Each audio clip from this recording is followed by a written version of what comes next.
Buenos días con todos, 13 de octubre, 7 en punto, así amanece Quito. Tenga cuidado porque está encapotado el cielo, hay neblina en gran parte de la ciudad.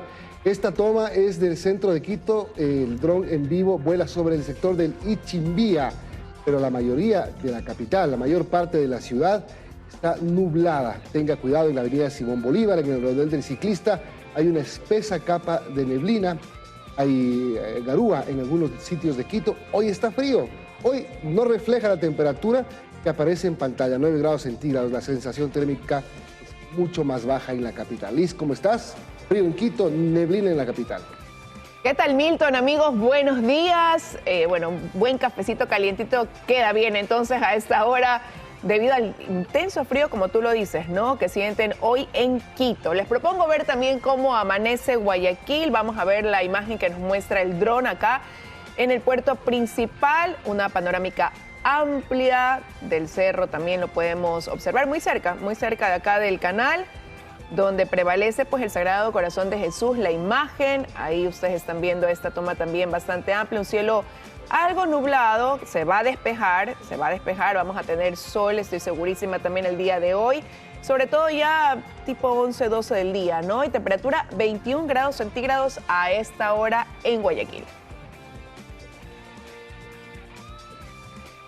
¿Qué tal, Milton? ¿Cómo estás? Empezamos. Hola, Liz. Bien, ¿y tú? Bien, bien, con cafecito también en mano. Aquí nos solidarizamos con el frío que están sintiendo allá en Quito. Yo también, no puedo mucho, pero bueno, ahí le doy un poquito. Pero bueno, veamos a quiénes vamos a tener también esta mañana aquí en este espacio de noticias y entrevistas. Nos va a acompañar David de la Torre, secretario general de la Conferencia Episcopal Ecuatoriana. A propósito de que se agota ya el tiempo en las mesas de diálogo, se cumplieron ya los 90 días, concluyeron ayer, pero se extiende hasta el día de mañana cuando firmarán un acta que tendrá acuerdos y desacuerdos. Vamos a conversar también con Yanine Cruz, la presidenta del Consejo de Comunicación, sobre la ley de comunicación que esta semana recibió la recomendación en la Asamblea Nacional para que se allanen al veto presidencial.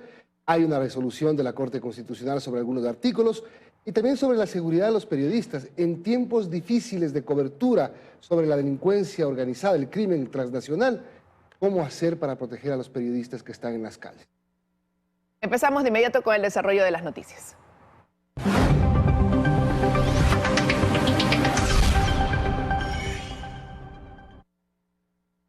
Bueno, hoy es el último día de trabajo de las mesas de diálogo entre el gobierno y el sector indígena. Mañana a las 4 de la tarde habrá un acto de cierre simbólico en la Universidad Católica del Ecuador. Han tejido los acuerdos, están los desacuerdos presentes y bueno, así llegamos después de casi 80 días de diálogo entre el gobierno y los indígenas. Se han cerrado ya 6 mesas, faltan por concluir 4, que se espera se firmen las actas, como decíamos, de acuerdos y desacuerdos en esos temas el día de hoy. Lo cierto es que en general hay más de 100 acuerdos ya, pero esos desacuerdos pesan, Milton. Hay temas que no se logran concretar. Uno que se instalará hoy será nuevamente la mesa de focalización de subsidios, por ejemplo. Pero Daniela Valencia informa. Saludos a todos. De las 10 mesas, 6 fueron las primeras en lograr acuerdos, llegando a 128 primeros consensos. La mesa 2 de banca pública y privada logró 6 medidas de alivio financiero, entre ellas la reestructuración de créditos de $3.000 hasta $10.000 y la condonación de créditos de hasta $3.000 para cartera irrecuperable. La mesa 3 de control de precios logró 5 acuerdos. El principal, el SENAE incrementará el 10% de los operativos para frenar el contrabando de los productos agrícolas.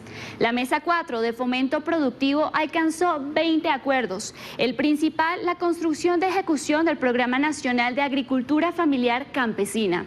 La mesa 5 de energía y recursos naturales cerró con 10 acuerdos, entre ellos la moratoria de 1 año en 15 bloques petroleros, así como no otorgar títulos mineros hasta no contar con normativa de consulta previa.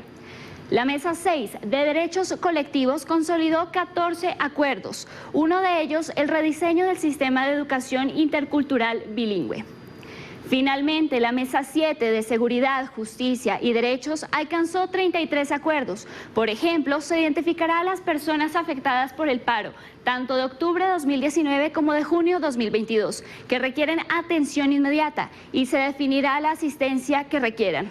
Transcurren las últimas horas para que se dé por terminado el proceso de diálogo instaurado por el Gobierno Nacional y el sector indígena en búsqueda de la paz. A pesar de que este miércoles se esperaba el cierre de 2 de las 4 mesas restantes, el trabajo se extendió y será hasta este jueves, durante el último día, cuando se firmen las actas con acuerdos, desacuerdos y temas pendientes. En la Mesa de Empleo y Derechos Laborales se avanzó en 3 de 5 puntos. De acuerdo al ministro de Trabajo, de a poco se va llegando a coincidencias. Hemos avanzado mucho en aquello de potencializar las inspectorías para poder atender a los trabajadores, también a los emprendedores, para que se dé justicia. En la Mesa de Educación Superior se expusieron 17 puntos. Uno de los planteamientos desde el sector indígena es incrementar en 800 millones el presupuesto para la educación superior. Este jueves se reinstalará por última vez la Mesa de Focalización de Subsidios a los Combustibles. El acto de cierre se realizará el viernes a las 4 de la tarde. Daniela Valencia, 24 horas.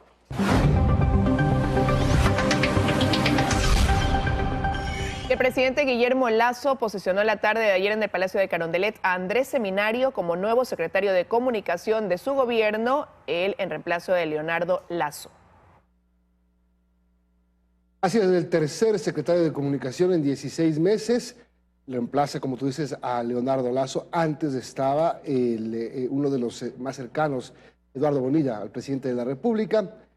Tuvo Leonardo Lasso 4 meses al frente de la cartera de Estado. Y hoy llega Andrés Seminario con algunos retos importantes en el cambio del manejo de la comunicación del gobierno. De hecho, el presidente ayer en su discurso reconocía que el gobierno debe mejorar esa comunicación, informar al país de todo lo que se está haciendo y comentar un poco sobre Andrés Seminario, ¿no? Comunicador, es especialista en manejo de crisis, estratega, también especialista en marketing y bueno, llega con este gran desafío a ocupar la Secretaría de Comunicación del gobierno. También fue secretario de Comunicación ya en el gobierno del presidente Alfredo Palacio. Escuchemos las palabras de inicio y los retos que tiene Seminario, Andrés Seminario. Los análisis no nos van a cambiar la realidad, pero debemos abrir espacio a esos puntos de vista, escuchando, debatiendo. Los pronósticos tienen su lado incierto, pero podemos reducir esa incertidumbre informando.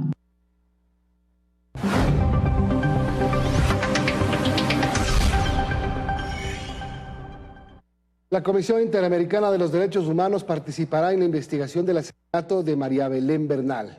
Así lo dio a conocer Elizabeth Otavalo, madre de María Belén Bernal, quien se refirió a este acompañamiento, pero también a lo que se ha dejado de hacer, dice ella, luego de que se cumplió ya un mes del femicidio de María Belén Bernal. Hoy a las 8 de la mañana, la comisión legislativa que investiga políticamente el caso del femicidio de María Belén va a realizar la escuela de policía, la escuela Alberto Enríquez Gallo de Puzuquí, donde ocurrieron los hechos. Vamos a enlazarnos con Paul Coello, quien nos va a contar más detalles. Hola Paul, buenos días.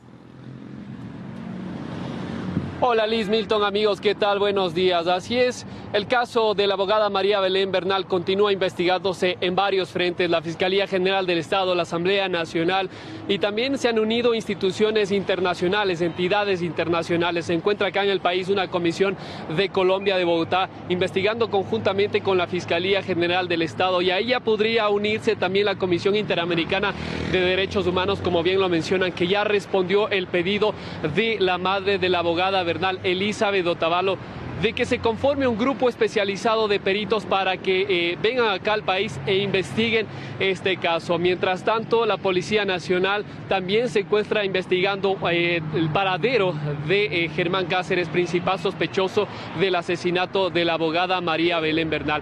La comisión de la Asamblea especializada en investigar este caso, como bien mencionan, vendrá a las 8 de la mañana, ya en pocos minutos acá a la Escuela de la Policía, para realizar una inspección y también dialogar con las autoridades de esta institución policial. Como les indicamos, son varios frentes que se llevan investigando este caso. Germán Cáceres, principal sospechoso, continúa prófugo de la justicia, de lo que conocemos, y según han manifestado las autoridades policiales, se encontraría en Colombia. No hay más detalles de él. Esperemos que en los próximos días den con el paradero y también den más información a las familias de la abogada Bernal. Nosotros estaremos pendientes para contarles más. Liz, Milton, ustedes continúan. Amigos, buenos días.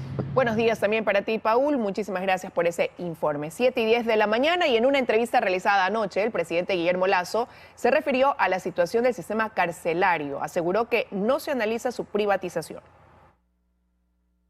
En cuanto a las expresiones de Claudia Garzón, es ex integrante de la Comisión de Pacificación, quien dijo que a la policía no le interesa pacificar las cárceles, el presidente aseguró que es una opinión personal y que él no encuentra mala fe en la institución policial. También se refirió al problema del narcotráfico. Guillermo Lasso aseguró que en una conversación con el presidente colombiano Gustavo Petro, él le sugirió destrozar a las bandas criminales con el empleo de los servicios de inteligencia y la fuerza pública. Lasso además mencionó que el plan de seguridad del gobierno comprende una millonaria inversión. Escuchemos parte de lo que dijo anoche el presidente Lasso con Carlos Vera. Parte de una decisión estratégica del Consejo de Seguridad del Estado que define al narcotráfico y al crimen organizado como el primer enemigo del Estado ecuatoriano. Y déjeme decirle la dimensión del plan estratégico, que es un libro de doctrina hoy, y también anexos que claramente detallan equipos que se requieren, tecnología que se requiere, personal adicional que se requiere y servicio de inteligencia que se requiere.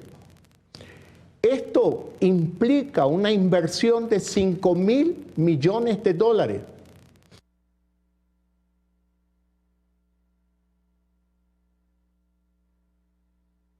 7:12, vamos con las previsiones del día. Hoy, 13 de octubre de 2022. A las 8, la comisión, como ya le dijimos, la Comisión Ocasional de la Verdad, Justicia y Reparación del caso María Belén Bernal va a estar en una visita in situ en la Escuela Superior de Policía General Enríquez Gallo.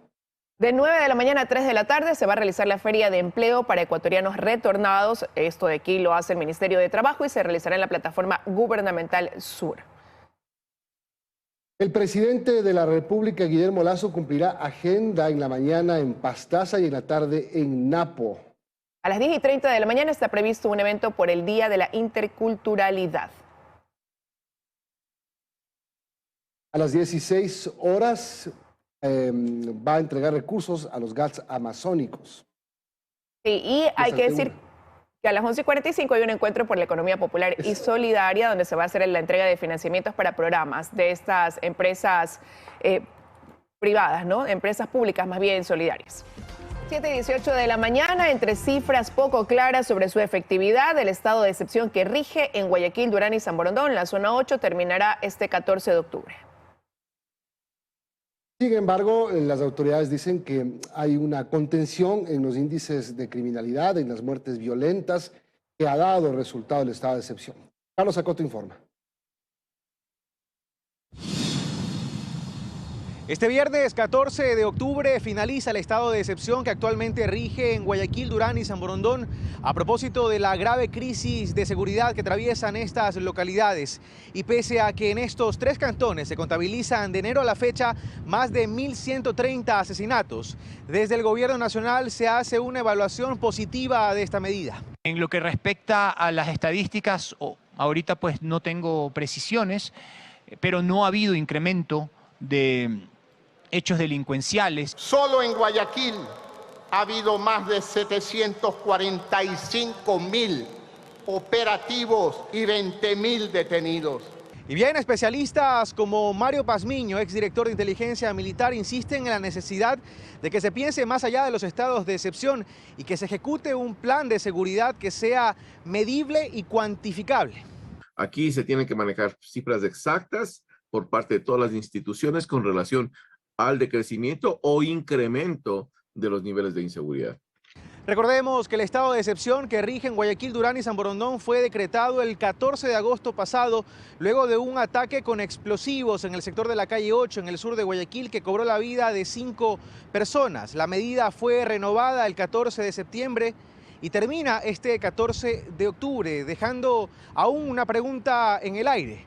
Y después del estado de excepción, ¿qué?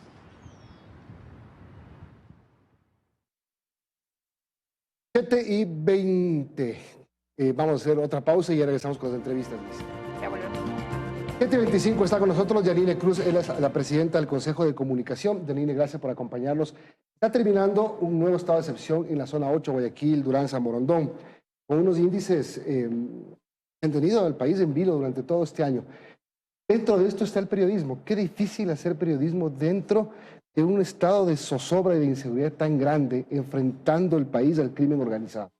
Milton, buenos días, un abrazo a todo el Ecuador. Efectivamente, en estas últimas semanas se han incrementado los ataques a la prensa y esto trastoca también al derecho de los ciudadanos de estar informados. Y en estas 3 últimas semanas hemos tenido 3 alertas de explosivos a medios de comunicación, a instalaciones de medios de comunicación, un carro incinerado de un periodista digital y, por supuesto, lo que fue público, de las instalaciones de RTS y de la amenaza de muerte al director del Extra. Esto pues conlleva a entender que se trata de intimidar, de hostigar, de amenazar a la prensa. Si bien es cierto, la violencia está campante en nuestra sociedad, también se sigue evidenciando el incremento de ataques a los colegas periodistas. Es por eso que nosotros el día viernes convocamos de manera urgente a una comisión con varias instituciones y por supuesto los delegados de nuestra mesa técnica del Consejo de Comunicación para abordar esta problemática y también ir asumiendo responsabilidades, porque desde julio del 2021 hasta la actualidad tenemos más de 300 ataques a periodistas. ¿De qué tipo? Desde no entregar información hasta agresión física, hasta tomarse los implementos, cámaras, hasta amenazas de muerte. Entonces, todo esto conlleva agresión a la prensa, obstruir el trabajo periodístico. Y, por supuesto, también uno de los temas que pusieron en análisis los diferentes gremios es lo que aconteció en las afueras de la penitenciaría, cuando fue público de la fuerza pública en contra de un camarógrafo. Situación que nosotros expusimos al subcomandante de la Policía Nacional. Obviamente, él dejó claro que no se va a tolerar esta clase de acciones, porque el Estado tiene que ser el primero en dar ese ejemplo de proteger, pues, al trabajo periodístico. Siempre se habló del Comité de Protección de los Periodistas, de la creación de este comité. ¿Se viene discutiendo este tema que no se lo puede concretar hasta ahora? Yo tuve la posibilidad de hablar en varias ocasiones con el ministro Francisco Jiménez, donde expusimos la importancia de este comité, primero porque hay un acuerdo interministerial y desde la creación, que es desde el 2019 hasta la actualidad, no se ha avanzado. ¿Por qué es importante? Es importante para que desde las cabezas principales, como funcionarios públicos, nosotros asumamos esa responsabilidad. El Consejo de Comunicación ha trabajado en convenios con otras instituciones. Por ejemplo, con la Fiscalía General del Estado hay un canal directo para trasladar las diferentes alertas que tenemos de ataque a los colegas periodistas. Pero también implica reconocer y saber cómo funciona el sistema de víctimas y testigos. Realmente cuenta con la protección económica suficiente, con los agentes policiales. Entonces, esto sí necesitamos transparentarlo en esta mesa de las diferentes autoridades, o como por ejemplo nos ha resultado positivo el apoyo del defensor público, el doctor Ángel Torres, donde 700 defensores públicos en el país están asistiendo en procesos legales, porque todavía hay esa forma de perseguir al periodista desde alcaldes, concejales, en imponer demandas. Todo esto se tiene que generar formalmente responsabilidades para hablar de un sistema íntegro y pues ir monitoreando si es que se cumplen o no estos acuerdos. Yanine, buenos días. Y antes de seguir ahondando quizás en lo que debería implicar este Comité para la Protección de Periodistas, sí quiero preguntarle en qué quedan esas más de 300 agresiones de las que han sido víctimas periodistas en casi un año, ¿no? ¿Cuál es la tramitología? ¿Se llega a poner una denuncia? ¿Se llega a avanzar en una investigación? Porque la realidad es que no hemos escuchado quizás que se sancione a un responsable de esas agresiones. ¿Cuál es el escenario hoy que enfrenta entonces un periodista que es víctima de una agresión? Primero, desde el Consejo de Comunicación es por primera vez que desde una institución estatal tenemos datos claros para inclusive poder trasladar a organismos internacionales. De hecho, aconteció que en las protestas de este año logramos tener una reunión con el alto comisionado de la UNESCO exponiendo la peligrosidad en donde están expuestos los colegas periodistas. Se levantaron acciones. Por ejemplo, la primera vez que inicia el Consejo y solicita al defensor público una acción defensorial donde están más de 28 casos que tienen que ser protegidos en el tema de la violación a los derechos humanos de los periodistas. Esto es trasladado obviamente en la Fiscalía. La Fiscalía tiene conocimiento de todos los casos.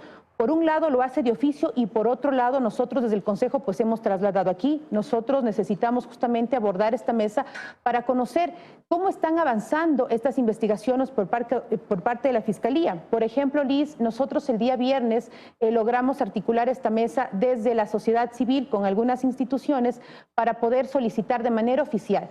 Son 5 periodistas que están siendo amenazados con temas de atacar su vida, atentar contra su vida. Aquí se dispuso la dirección del sistema de víctimas y testigos que acoja a los colegas porque fue evidente la amenaza y esto de manera inmediata la directora de este sistema nos respondió que bajo la modalidad de testigo protegido nuestros colegas ya están siendo pues abordados en este sistema para proteger su vida. Por más buenas intenciones que tenga el Consejo, necesitamos poder entablar estos compromisos con otras instituciones, Comandancia de la Policía, Fiscalía General del Estado, Defensor del Pueblo, porque inclusive dentro de la Defensoría del Pueblo tiene la obligación de asistir en acciones de protección para el acceso a la información, porque no solamente atacar al periodista es llegar a los extremos, como sabemos es atentar contra su vida. Atacar al periodista es cuando no se entrega información desde instituciones públicas, como no otorgar una entrevista, como tratar de poner una barrera en una cobertura. Todos estos elementos es abordar y lastimar ese derecho del ciudadano en mantenerse informado. Y en ese ámbito, precisamente, ¿cómo se actúa hoy? ¿No? Usted citaba el ejemplo de lo que sucedió la semana pasada cuando se impidió a periodistas, gráficos que estaban afuera de la penitenciaría del Litoral y se vio la actuación, por ejemplo, de miembros de la policía, ¿no? En tratar de sacarlos de una manera agresiva, con violencia de ese lugar, impidiendo realizar su cobertura. ¿Qué se hace hoy frente a eso? Cuando es una institución pública, por ejemplo, un funcionario de esa institución pública, el que bloquea o agrede al periodista. Primero, las acciones defensoriales tienen justamente que ver en contra de esa lamentable acción de la fuerza pública. Esto ya está en camino por parte del Defensor del Pueblo, pero fuimos más allá. Tenemos que prevenir para que no se sigan cometiendo esta clase de decisiones. De hecho, a futuro se va a desarrollar una capacitación, en este caso con la UNESCO, Fundamedios, y que se pueda otorgar capacitación de estándares internacionales a la Policía Nacional. El comandante está dispuesto, obviamente, con toda la apertura para poder intercambiar estos conocimientos, no permitir que se den esta clase de situaciones desde la fuerza pública a los medios de comunicación. Por eso es importante que el comité pueda instalarse para inclusive poder abordar estos temas con la primera autoridad y poder buscar mecanismos para que a futuro no se den estas agresiones. ¿Qué falta para que se instale este comité? Dinero, voluntad, digamos, coordinación entre estas instituciones que tienen que... Porque además la gente quiere saber para qué sirve el Comité de Protección de Periodistas.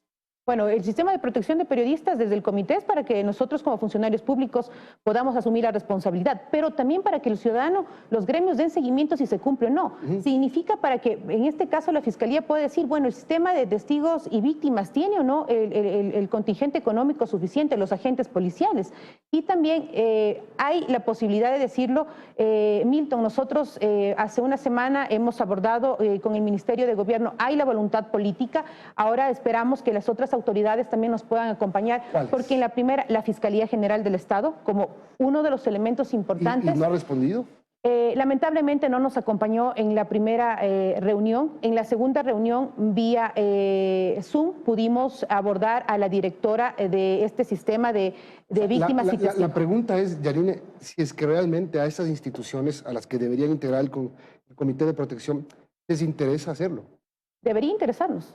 Ya con el antecedente del asesinato de los 3 colegas del comercio, organismos internacionales nos están pidiendo explicación. El Estado no puede negar esa posibilidad. Hay una sentencia de la Corte Interamericana de Derechos Humanos en el caso de Emilio Palacios y del diario El Universo. donde le obliga al Estado ecuatoriano a capacitar a jueces, a capacitar a fiscales para que no se repita el abuso de la norma. Por eso yo le digo, hay la voluntad política. De hecho, se envió una carta al ministro de Gobierno como parte importante del Comité de Protección, se pueda convocar a todas las autoridades y pues abordamos estos temas, pero también con soluciones reales.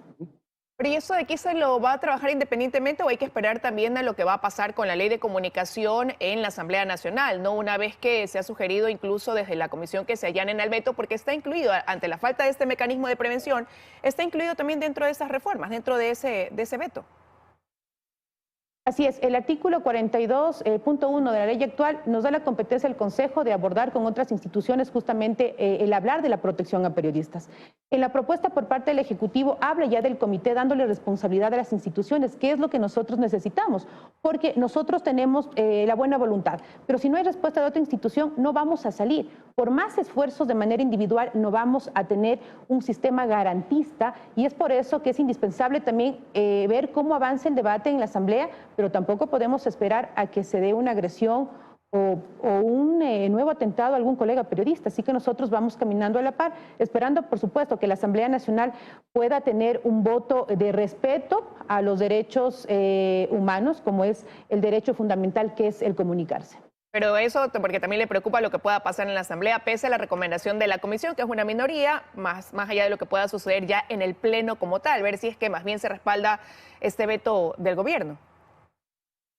Con la sentencia de la Corte Constitucional creo que fue muy clara, nosotros ya lo habíamos advertido, ciertos artículos de este informe que acaba de aprobarse en la Asamblea con el tema de la ley Mordaza, trastoca ese derecho de comunicarse, atenta con la libertad de expresión y la sentencia por parte de la Corte Constitucional es de fiel cumplimiento, así que esperemos que los asambleístas puedan votar con conciencia y con ese respeto a nuestro país. Creo que en el pasado tenemos tantos procesos en contra de periodistas, tenemos a la mirada y el sentimiento ciudadano de que hay agresiones evidentes a la prensa, por eso que debería conllevar un voto consciente y un voto a favor pues, de la libertad de expresión. ¿Quién es el mayor agresor de la prensa en este momento? ¿La delincuencia o el propio Estado?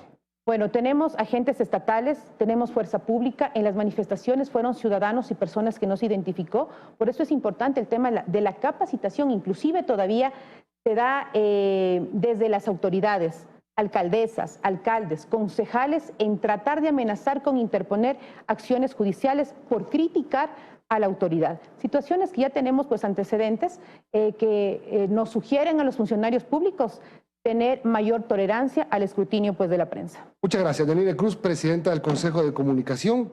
Buenos días. Un abrazo a todo el país. 4 de la mañana le damos la bienvenida a esta hora a David de la Torre, secretario general de la Conferencia Episcopal Ecuatoriana. Padre, buenos días, gracias por estar con nosotros. Buenos días, Liz, qué gusto verte. El gusto es nuestro. Padre, bueno, se cumplió el tiempo previsto, ¿no? Dentro de estas mesas de diálogos, 4 mesas faltan por cerrar, entre esa focalización de subsidios, uno de los temas más complejos, que al parecer terminará con muchos desacuerdos y pocos acuerdos. Con ese escenario que se plantea previo al cierre total el día de mañana, ¿ustedes creen como mediadores que se cumplió con ese objetivo que tenía esta firma de un acta de paz entre el gobierno y los movimientos indígenas? Yo creo que este proceso ha sido un éxito desde 2 puntos de vista. El primero, de que hay efectivamente una serie de acuerdos que van en beneficio no solamente de las comunidades indígenas marginales, sino de los 18 millones de ecuatorianos. Y segundo, que me parece a mí lo más importante, es entender que la mejor política pública es la del diálogo sereno, franco, abierto, desde abajo, desde los que sufren, desde los que tienen en su vida cotidiana la marginación, la pobreza.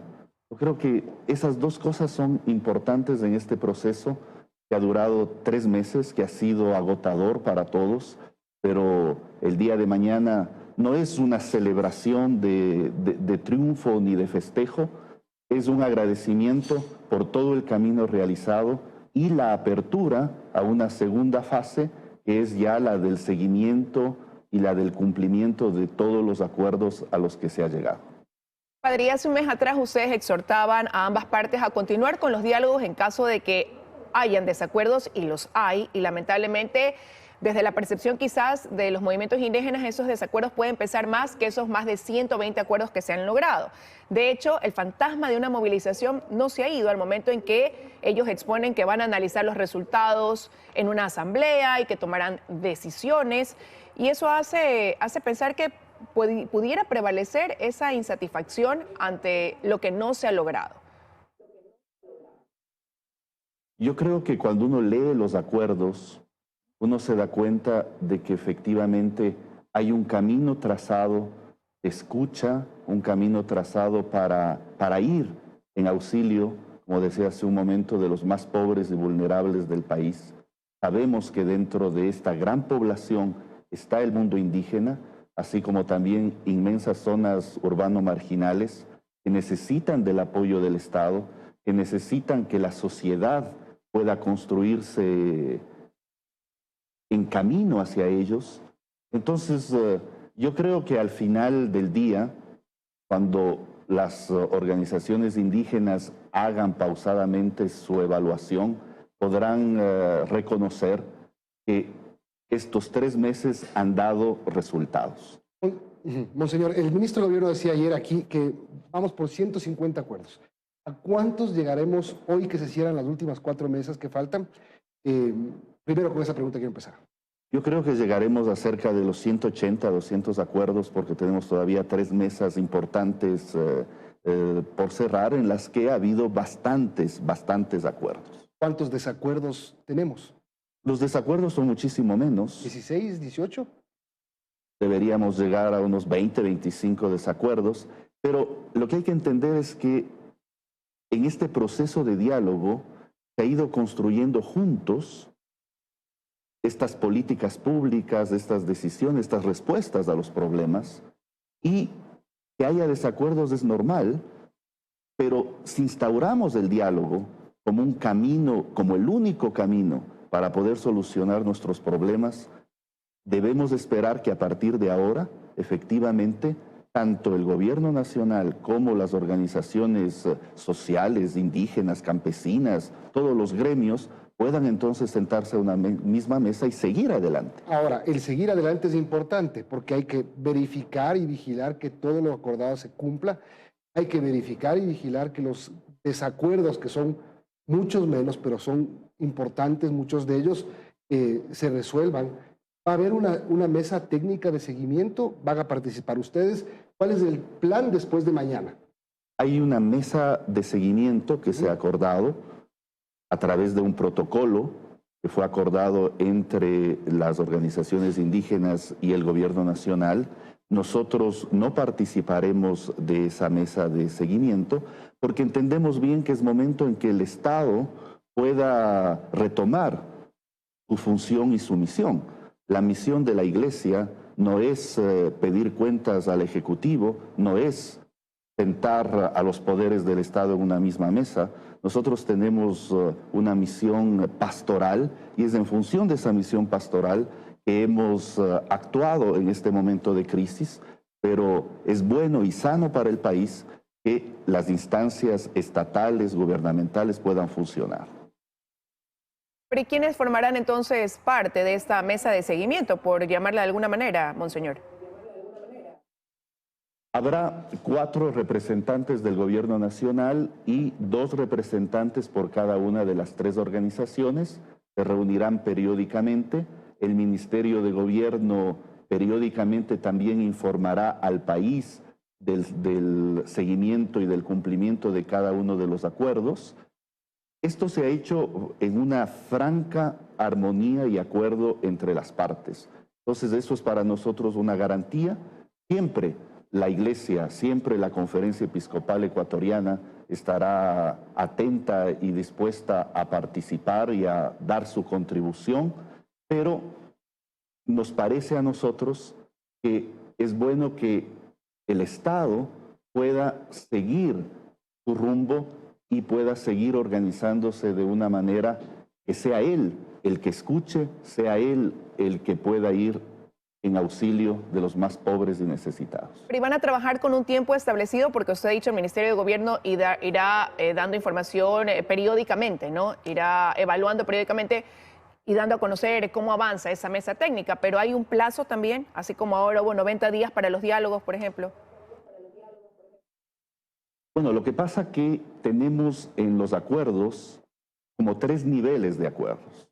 Un primer nivel de acuerdos son aquellos que dependen efectivamente del Ejecutivo, entonces de manera inmediata la derogación de un decreto, la elaboración de otro, eso es como mucho más rápido.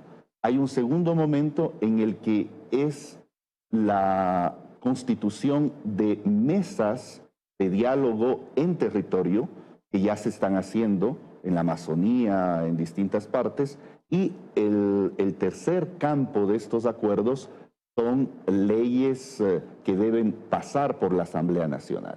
Entonces, digamos que tenemos diferentes tiempos y parte de esta mesa de coordinación y seguimiento, será ir elaborando un cronograma para cada uno de los acuerdos. Y se lo preguntaba, monseñor, porque... Presentaremos al país. Se lo preguntaba, monseñor, porque dialogar no parece ser, en este caso, un sinónimo de confiar. Veremos si cumplen, es una de las frases que ha predominado en los últimos días por parte de los movimientos indígenas. A mí me parece que el hecho de que hayamos llegado al día 91 con las dos partes sentadas a la misma mesa es un signo de confianza y es un signo también de responsabilidad de cada uno. Pero no se siente mucho eso. ¿Por qué? ¿Por qué cree usted que no se siente ese ambiente global, digamos así, por lo menos de optimismo de lo que ha pasado, por lo menos de satisfacción? Porque claro, vamos a llegar 180, 200 acuerdos, como usted dice, pero todavía hay ese ambiente un poco pesado. Yo creo que el origen de estas mesas de diálogo todavía está presente en el espíritu y en el corazón de los ecuatorianos. 18 días de una movilización que tuvo esta enemistad y esta violencia, pues yo creo que es justamente eso que todavía prima. Y claro, los acuerdos son acuerdos que se han firmado y que todavía no se han efectivizado en gran parte, porque cada uno de estos acuerdos tiene también un tiempo. Pero no se puede caminar en base a una amenaza. Si es que no firmas, paro. Si es que no cumples, paro. Yo creo que eso ha ido disminuyendo a lo largo de estos 90 días. En la mayoría de dirigentes sí, en algunos todavía persiste. Pero aquí la pregunta que le quiero hacer es esta. Todo lo va a dar el gobierno, representante del Estado, y está bien porque tiene el manejo de las herramientas del Estado. ¿Qué va a poner el sector indígena? Por lo menos debería poner ese grano de tranquilidad y de confianza en el país, en los que no estamos sentados en las mesas, de que mañana no despertamos bloqueados. Digamos que cada actor pues tiene que responder al país por sus actos. Y a mí me parece que es importante que el Estado haya podido escuchar, que el gobierno haya podido escuchar el dolor y el sufrimiento de una gran parte de los ecuatorianos. O sea, cuando hablamos de la dirigencia indígena, quizás a veces nos perdemos un poco. Hay que entender que, de todas maneras, su voz es en parte el eco de muchas necesidades, de mucha pobreza, de mucha marginación. Totalmente de acuerdo, pero otra vez le insisto, aquí tiene que haber un compromiso de que el país va a estar en paz por lo menos, de que cualquier diferencia o cualquier incumplimiento que venga en adelante debería resolverse otra vez en una mesa de diálogo, no en las calles. Creo que ese debería ser el principal acuerdo de los 200. Yo creo que cuando vemos el acta final, que la firmaremos el día de mañana, justamente vemos que la proyección no es la proyección hacia un nuevo conflicto, sino es la proyección hacia resultados y hacia una mayor colaboración y un mayor diálogo entre las partes. ¿Usted lo confía? ¿Confía que va a ser así? Yo confío porque he visto en estos 90 días una dirigencia indígena madura, serena, responsable. Evidentemente que cada uno, llegado el rato, tiene que desempeñar un rol en este juego político. Pero más allá de eso, yo creo que prima y ha primado la razón. Y que siga siendo así, y que así sea. Gracias, monseñor. Y también creo que el país agradece la participación de la Iglesia, que fue tan oportuna y efectiva. Bueno, el Ecuador puedes contar siempre con nosotros. Gracias, monseñor David de la Torre, secretario de la Conferencia Episcopal Ecuatoriana, 7:56. Dice, amigos, tenemos que despedir esta emisión nacional y vamos con las noticias locales.